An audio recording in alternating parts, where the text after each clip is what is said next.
It was a freezing December night in rural Michigan, the kind where the snow piles up fast and the wind cuts right through you. Marcus Hayes, a 35-year-old black single dad and mechanic, was driving his beat-up old Ford pickup home after a late shift at the auto shop. His 6-year-old daughter, Mia, was asleep in the back seat, bundled up in her favorite pink coat, clutching her stuffed bear. Marcus was bone-tired, bills stacking up, the shop barely paying enough to cover rent on their tiny apartment. And tomorrow he had a court date that could change everything. He'd been caught in a bad spot a few months back, driving with a suspended license after forgetting to pay an old ticket. It was stupid, he knew it, but life had been kicking him hard since Mia's mom walked out years ago. The judge assigned to his case was some tough guy named Judge Harlan Whitaker, known around town for being old school. No nonsense, especially on repeat offenders. Marcus wasn't a criminal, just a guy trying to keep food on the table. But the public defender warned him, Whitaker didn't hand out breaks lightly. Possible jail time, fines he couldn't pay, maybe even losing custody arrangements if things went south. As Marcus crested a hill on the dark country road, his headlights caught something. A sleek black SUV pulled over, hazard lights blinking half buried in a snowdrift. 2 young women, college age, identical twins with blonde hair peeking from under their hoods, were standing outside looking panicked as they tried to wave down passing cars. Most drivers sped by. It was late, stormy, and nobody wanted trouble. Marcus slowed down. He could have kept going. Mia was snoring softly. He was exhausted and stopping for strangers on a night like this. Risky as hell. But those girls looked scared, shivering in the cold. Phone's probably dead with no signal out here. Damn it, he muttered to himself. He pulled over, rolled down the window. Y'all okay? Need help? The twins, Sophia and Olivia Whitaker, rushed over, relief flooding their faces. Oh my God, thank you. Our car got stuck and the tire's flat or something. We've been here forever. Dad's gonna kill us for driving in this weather. Marcus glanced at Mia in the rear view, still out cold. He grabbed his toolkit and flashlight from the glove box. All right, pop the hood and trunk. I'll see what I can do. The wind howled as he worked in the snow, changing the tire while the girls held the light. They chatted to pass the time. Turns out they were home from college for break, heading to their family's big house. Outside town after a holiday, party got snowed in. You're a lifesaver, Sophia said, teeth chattering. Seriously, everyone else just drove past. What's your name? Marcus Hayes, he replied, tightening the last lug nut. And this here's my little girl, Mia. She's conked out back there. Olivia peeked in the window. She's adorable. You out here alone with her? Yeah, just us, Marcus said with a tired smile. Single dad life. The girls exchanged a look Marcus didn't catch. Once the SUV was good to go, they insisted on giving him something, pulled out $100 from their purses. For your trouble, Olivia said. Marcus waved it off. Nah, keep it. Pay it forward someday. Just get home safe. They hugged him quick, thanked him a million times, and drove off. Marcus climbed back in his truck, cranked the heat, and headed home. Little did he know those twins were Judge Whitaker's daughters, and they'd just told their dad all about the kind. Black guy who stopped on a dangerous night when no one else would. The next morning, Marcus woke Mia early for school drop-off, his stomach in knots about court. He dressed in his only clean button-up shirt, kissed Mia goodbye at her grandma's, his mom, who watched her during the day, and headed to the county courthouse. The place was cold and intimidating, marble floors, stern bailiffs. Marcus sat in the defendant waiting area, replaying his life choices. Lord, please let this go easy, he whispered. When his case was called, he walked into the courtroom, heart pounding. There was Judge Whitaker behind the bench, tall, white-haired, piercing blue eyes, looking every bit the no-mercy type the rumors said. The prosecutor laid out the charges: driving on suspended license, potential for fines and community service, maybe 30 days if the judge felt strict. Marcus stood ready to plead his case, explain how he was turning things around, taking extra shifts, being there for Mia. But before he could speak, the judge leaned forward, studying him hard. Mr. Hayes, you look familiar. Were you out on Route 27 last night? Marcus froze. Yes, Your Honor. Why? Judge Whitaker's expression softened, just a fraction. Because my daughters came home telling me about a man named Marcus who stopped to help them when their car broke down in the storm. Changed a tire in the freezing cold, refused any money. Even had his little girl sleeping in the truck. Said he was a single dad just trying to do right. The courtroom went quiet. Marcus's mouth went dry. That was me, sir. The judge nodded slowly. Sophia and Olivia wouldn't shut up about it. Said if you hadn't stopped, they might have been out there all night. The prosecutor shifted uncomfortably. Marcus stood there, stunned. But the judge wasn't done. He flipped through the file, then looked up. Mr. Hayes, the law's the law. You broke it, and there are consequences. But I've seen a lot in this job. People making excuses, people not caring. Then there's folks like you, out there helping strangers when you got every reason not to. Raising a kid alone, working hard. Marcus swallowed hard. I'm just trying to be a good dad, Your Honor. Teach her right from wrong. Judge Whitaker banged the gavel lightly. Case dismissed. License suspension lifted. Pay the old fine in installments if you need. And consider this community service. Keep being the man my girls described. Marcus blinked, thinking he misheard. Dismissed? Dismissed. Court adjourned for this matter. As Marcus walked out in a daze, he spotted the twins in the hallway, grinning ear to ear. Told you Dad would get it, Sophia whispered. But that wasn't the end, just the beginning. A week later, Judge Whitaker showed up at Marcus's auto shop unannounced. Heard you do good work, he said gruffly. My old truck needs a tune-up, and maybe we grab coffee after. Talk about how a guy like you keeps going. Marcus was wary at first. Old habits from growing up in a world where folks like the judge often looked down on guys like him. But over coffee, Whitaker opened up. Lost his wife young, too.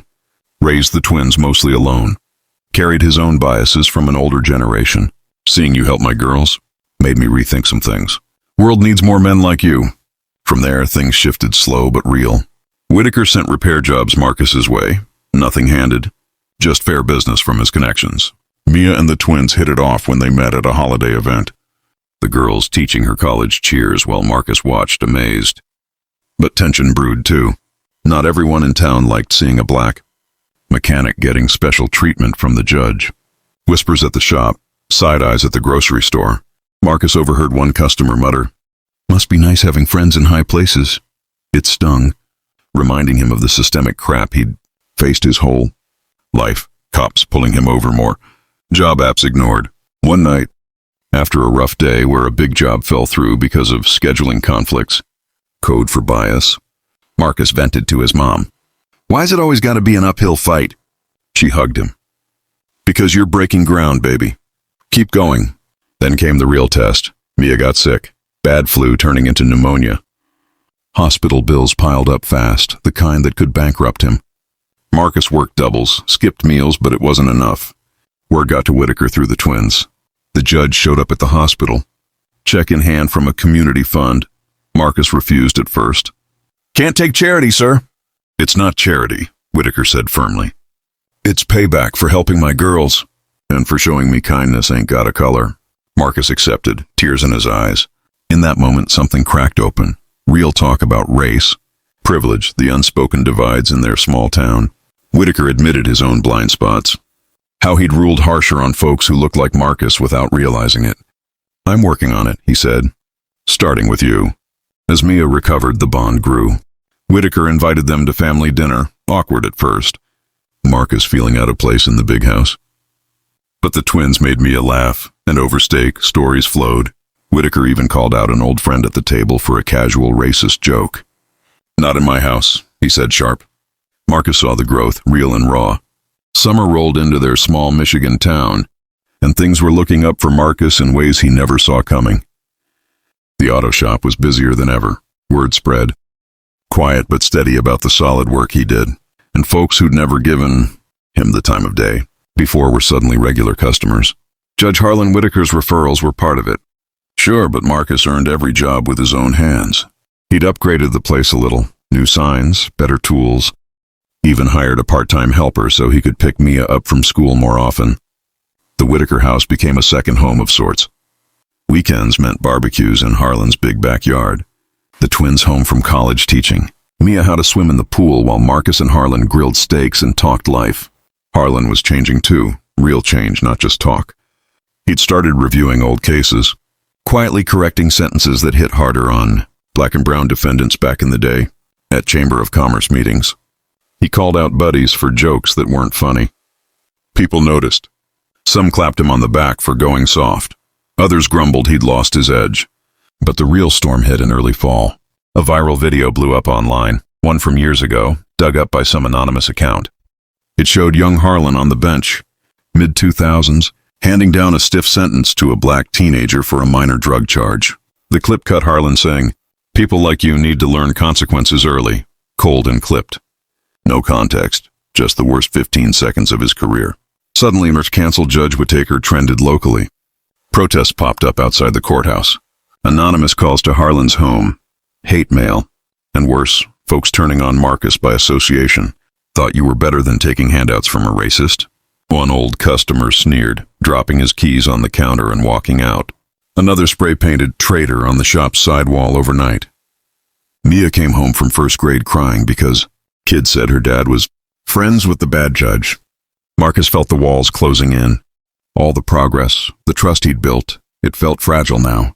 One night after scrubbing paint off brick till his hands bled, he showed up at Harlan's door unannounced. Mia already asleep at his mom's. Harlan opened the door looking 10 years older. "Marcus, come in."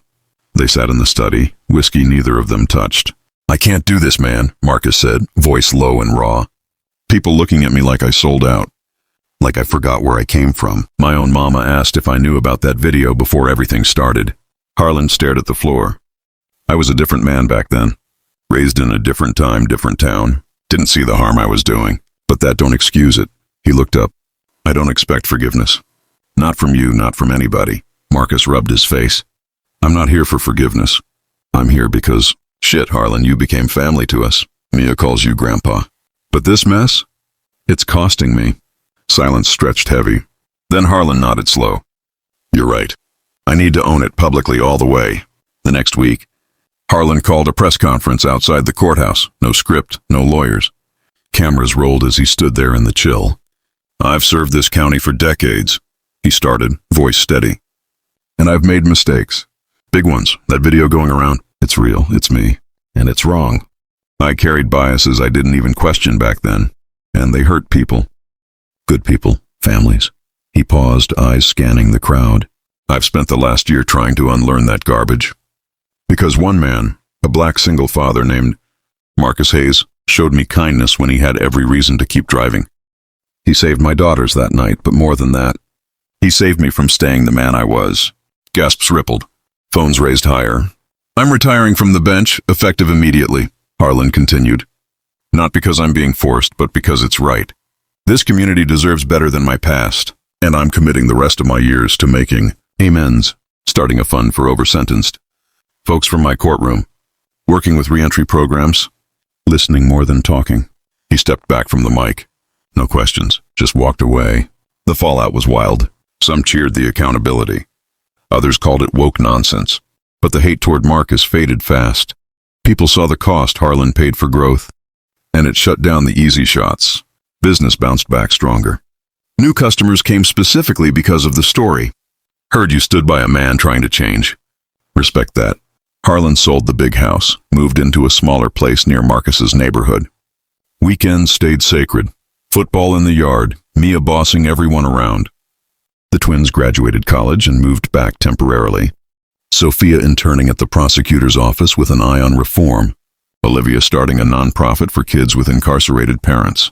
Then came Thanksgiving. Marcus hosted this time, his apartment still modest but full of love. Soul food spread, mac and cheese, collards, cornbread, turkey with a Cajun kick his grandma taught him. Harlan brought pie. The twins brought wine. Mia set the kids' table like a little general. After dinner, plates cleared, everyone gathered in the living room. Harlan cleared his throat. "Got something to say." He pulled an envelope from his jacket, handed it to Marcus. "Open it later. But first, I want y'all to know, I've never been prouder of anything than watching this family we built. Blood don't make that. Choice does." Marcus opened the envelope later that night, after everyone left. Inside, the deed to the auto shop building, paid off in Marcus's name, and a check big enough to expand, hire more staff, maybe open a second location. Note attached in Harlan's handwriting, "You earned this 10 times over. Build something big on wage." Marcus sat there crying quiet, Mia asleep down the hall. Years later, Hayes Auto became a chain across Lower Michigan, known for fair prices, hiring second chance folks, sponsoring little league teams in every neighborhood. Harlan lived long enough to see Mia graduate high school, walking her down the aisle at commencement since Marcus's own dad never came around. At the ceremony, Harlan leaned over to Marcus. "Look at her.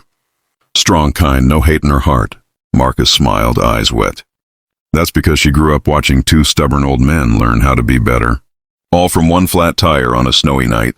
One act of kindness returned 1,000 times over.